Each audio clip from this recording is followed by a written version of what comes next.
Anno 1800. Let's review it, shall we?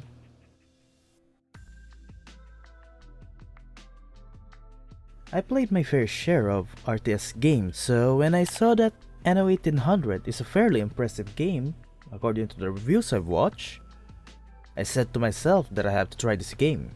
And yes, this is my first time playing an Anno game. Although I have already heard of Anno 1404 way before, I have not really gave it a shot. If you ask me about RTS games, what first comes in my mind is the popular titles like Warcraft 3, Total War, Age of Empires, and Civilization. In those games, your main goal is to defeat your enemy by raising an army to battle them with. Albeit Civilization have different win condition, it still focuses on military development. So playing Anno 1800 is a very fresh experience to me in the RTS genre, in a sense that instead of destroying your enemies, your main goal is to develop your colony's economic strength, which can be done in multiple ways. That is because Anno 1800 gives more importance to the economic simulation. Okay, that's enough of the basics. Let us talk about how you play this game. On your island, you start by building houses for your first population. As you can see, the first level of population is the farmers. Farmers has three basic needs. They need the market, fish, and workloads. Fulfilling every farmer's needs will allow them to reach the maximum number of residents possible. In this case, you can have 10 farmers each house. When you reach the maximum number of residents, it is now possible to upgrade it to the next level of population. In this situation, the farmers can now be upgraded to workers. As you increase the level of your population, so does their needs. For example, as we stated before, the farmer has three basic needs. However, when you compare it to the worker, it has 7 basic needs. These production facilities can be unlocked by reaching a specific number of total population of each type. Another thing to take note is that some basic needs have multiple number of processes required. For instance, the bread is one of the basic needs for the worker population. In order to produce bread, you need to build a grain field to gather grains, and then process it to flour, which will then be used to produce bread as the final product. Keep in mind that some resources or materials cannot be found in your starting island, or even the first region you start with, the Old World. In which case, you have to gather it by colonizing different islands where you can find it, and then transfer it to the island where you will process it should that be necessary. Another tab you can find in each house is the happiness. This contains the luxury needs of each type of population. For example, the farmer needs schnapps and a pub as a luxury need. Similar to the basic needs, the luxury needs also gets complicated as your population increases in levels. The only difference is that, unlike basic needs, satisfying the luxury needs is optional. Should you choose to provide luxury needs, however, it will provide your population with additional happiness, which can trigger festivals that provides positive buffs, and assign different types of optional quests given by the citizens and upon completion will give rewards. Additionally, luxury needs give significant amount of gold per minute compared to the basic needs.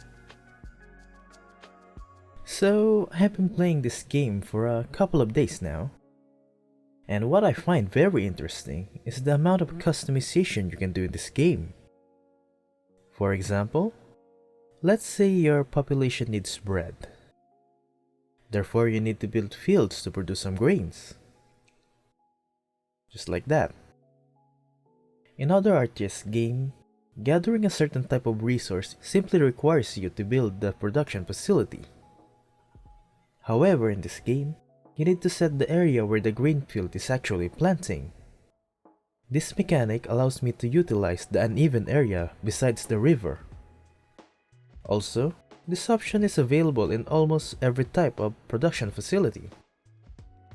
And to be honest, this is one of my favorite mechanics in the game, because it looks pleasing in the eye when there is no empty spot between the fields.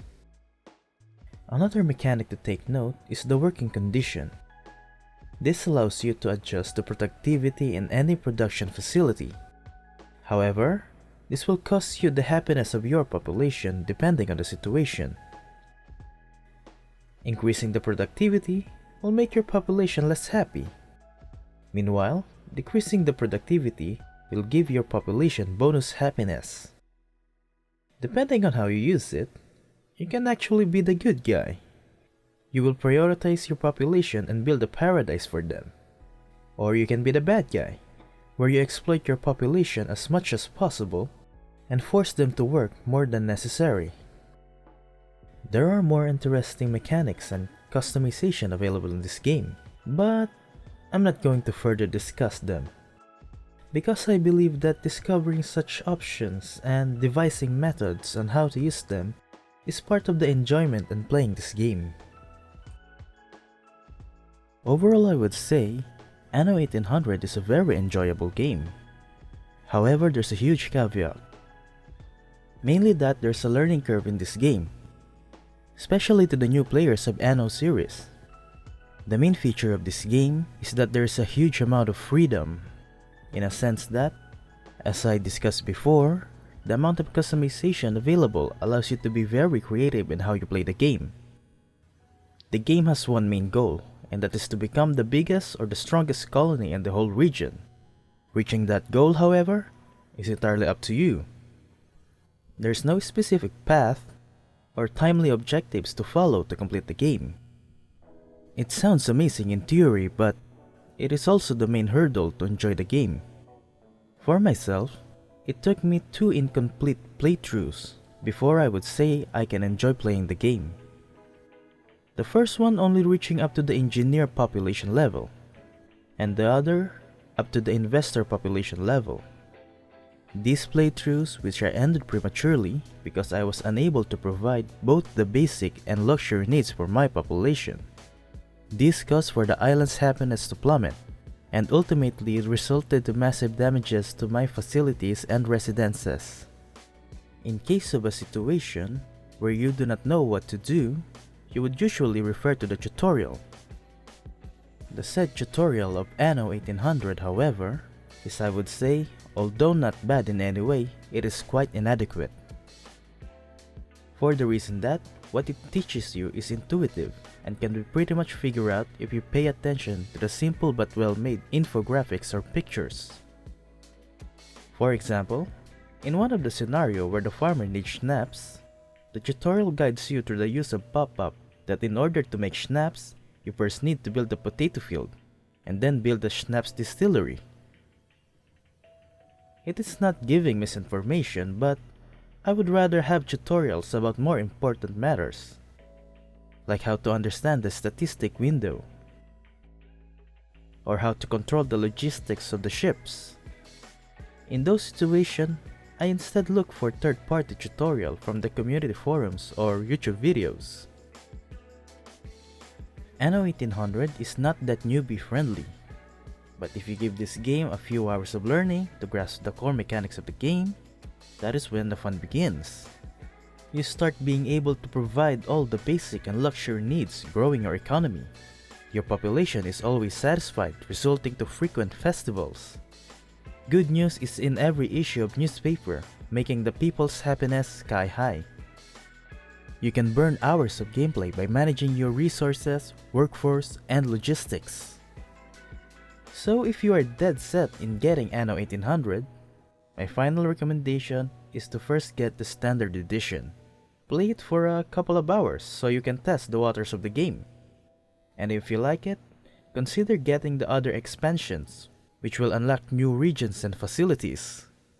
This will support the developers because I believe they deserve it for the work they have done in creating Anno 1800.